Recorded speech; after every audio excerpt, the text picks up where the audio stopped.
Bonjour à toutes et à tous. Aujourd'hui, je vous propose un gâteau aux pommes invisibles, parfait pour un goûter de dernière minute. Il est rapide, facile et avec des ingrédients qu'on a souvent sous la main. Moelleux et léger et prêt en un rien de temps. Allez, on s'y met. Pelez et découpez en fines lamelles 5 pommes. Ensuite, dans un saladier, cassez 2 œufs. On y ajoute 50 g de sucre. Pas besoin d'en mettre trop. Les pommes apportent déjà beaucoup de douceur. Une cuillère à café de vanille liquide. On mélange un petit peu.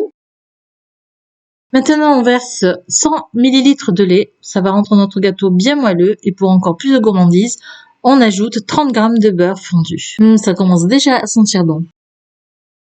Pour la texture, on incorpore doucement 80 g de farine et une petite pincée de sel pour équilibrer les saveurs et un sachet de levure chimique. Et maintenant, on mélange le tout jusqu'à obtenir une préparation lisse et homogène. Et maintenant, on mélange nos pommes directement dans la pâte. Elles vont s'imbiber de cette crème délicieuse et fondre à la cuisson. Lorsque vous mélangez les pommes à la pâte, veillez à partir du fond du saladier et à remonter doucement pour enrober chaque lamelle et bien répartir la pâte uniformément. On verse tout ça dans un moule bien beurré et fariné ou avec du papier sulfurisé pour éviter que ça ne colle.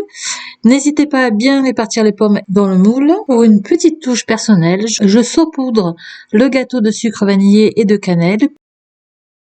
Puis, je le garnis avec quelques amandes effilées pour une finition gourmande. Direction le four. On cuit notre gâteau à 180 degrés pendant 35 à 40 minutes. Il doit être bien doré et très légèrement gonflé. Pendant ce temps, préparez-vous une bonne tasse de thé ou de café. Vous allez vous régaler. Regardez-moi ça. Il est doré, moelleux et ça sent divinement bon. Et voilà, votre gâteau pomme maison est prêt. Simple, rapide et surtout délicieux.